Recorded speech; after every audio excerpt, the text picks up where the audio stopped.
আসসালামু আলাইকুম রহমতুল্লাহ বরাকাতু। আজকে আমরা সহজ একটি তারকিব শিখব। এটা অনেকের কাছে হয়তো কঠিন মনে হয়, দেখতে কিছুটা কঠিনও লাগে হয়তো, কিন্তু আসলে এতটা কঠিন নয়। তা আমরা দেখি তারকিবটা শিখতে পারি কিনা। তারকিবটা হচ্ছে আন্নাতু আসসাবাবিয়ু, যেটাকে বলে, অর্থাৎ যেটা সরাসরি মাসুব সিফাত নয়, এরকম একটা প্রকার যেটা তাবে মাদবুতে থাকে। তো আমরা প্রথমে শিরোনামটা লিখি যে আমরা আজকে শিখব হচ্ছে তারকিবু আন নাতি আসসাবাবিয়্যি আসসাবাবিয়্যি।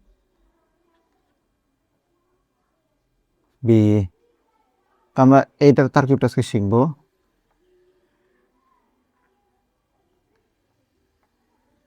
দেখি আমরা লিখেছি তারকিবি আর নাতি আসসাবাবিয়্যি। তো আমরা যে বাক্যটা দিয়ে তারকিব শিখবো, বাক্যটা হচ্ছে এরকম যে যা আ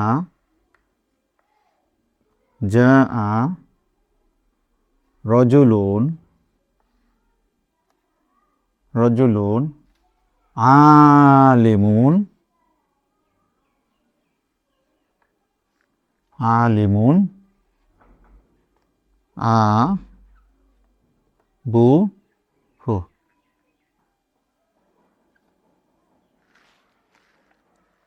এটি হচ্ছে নাতে সাবাবির একটি উদাহরণ, অর্থাৎ এটি সরাসরি মাওসুফ সিফাত নয়, বরং তার সাথে সংশ্লিষ্ট শব্দের মাওসুফ সিফাত। তো আমরা তারকিবটা যদি শিখতে চাই, তাহলে আমরা প্রথমে বলতে পারি যে যা আ হচ্ছে ফেল,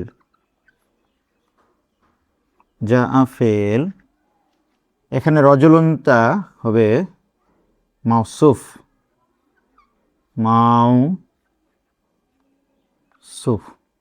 এই আলিমুনটা তখন হবে শিবহুল ফেল। আমাদের মনে রাখতে হবে, এটা হয়ে যাবে শিবহুল ফেল, শিবহুল ফেল। এটা একটু মনে রাখতে হবে। এটা হচ্ছে এখানের একটি মৌলিক বিষয়, যেটাতে আমরা সমস্যা অনুভব করি। আসলে সমস্যা নয়, এটা শিবহুল ফেল। তো যেহেতু এটা শিবহুল এবং ফেল একটা, তাহলে তার পরবর্তী একটা ফাইলের দরকার আছে। তো ফাইলটা হচ্ছে এরকম যে আবু হচ্ছে মুজফ হবে, মুজফ, এবং হু হলো মুজফুন ইলাইহি, মুজফুন ইলাইহি। তো মুজফুন ইলাইহি মিলে এটা হবে শিবহুল ফাইল, শিবহু আল ফা এলিন, শিবহুল ফাইল। মানে এটা যেহেতু শিবহুল ফেল, অরিজিনালি ফেল নয়, এর জন্য তার ফাইলটাকে আমরা ধরে নিচ্ছি এটা অরিজিনালি ফাইল নয়, এটা একটা শিবহুল ফাইল। এখন কি হবে? এখন এই শিবহুল ফেল এবং এই শিবহুল ফাইল মিলে শিবহুল জুমলা হয়ে আমরা এভাবে বলতে পারি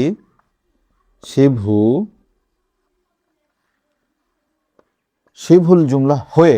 এটা আমাদের মনে রাখতে হবে যে শিবহুল জুমলা হয়ে সিফাত,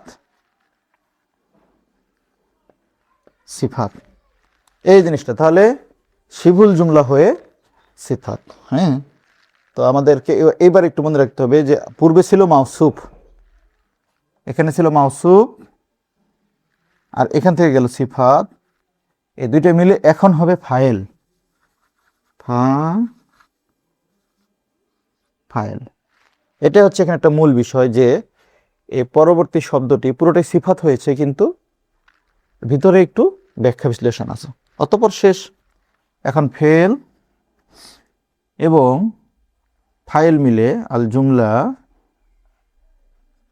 আল ফেলিয়া আল খবারিয়া।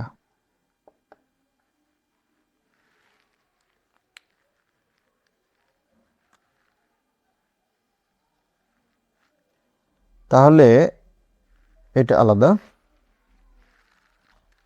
তো এটাকে বলা হয় আর নাতে সাবাবি। আমরা জানি যে নাতে সাবাবির কয়েকটি বিষয় মিল থাকা জরুরি, 4টি বিষয় বা 5টি বিষয় থেকে 2টি। যেমন 1 নম্বর হচ্ছে তার মারেফা এবং নাকেরা। তা আমরা যদি দেখতে পাই যে যা রজুলুন এবং লিমুন, তাহলে এটি নাকেরা এবং এটিও নাকেরা। সেই সাথে রজুলুন এটিও একবচন এবং আলিমুন এটিও একবচন। তাহলে এই দুইটা জিনিস আমাদেরকে মিলিয়ে দেখতে হবে যে এখানে এটা মিলে কিনা। সুতরাং দেখা হবে পরবর্তী অন্য কোনো ভিডিওতে। যদি আমাদের তারকিবের পদ্ধতিগুলো ভালো লেগে থাকে সাবস্ক্রাইব করে আমাদের সাথে থাকতে পারেন, পরবর্তী কোনো তারকিব দেখার অপেক্ষায় থাকতে পারেন এবং কমেন্ট করে জানাবেন যে তারকিবটি কেমন লাগলো। হ্যাঁ, আসসালামু আলাইকুম ওয়া রাহমাতুল্লাহি ওয়া বারাকাতুহু।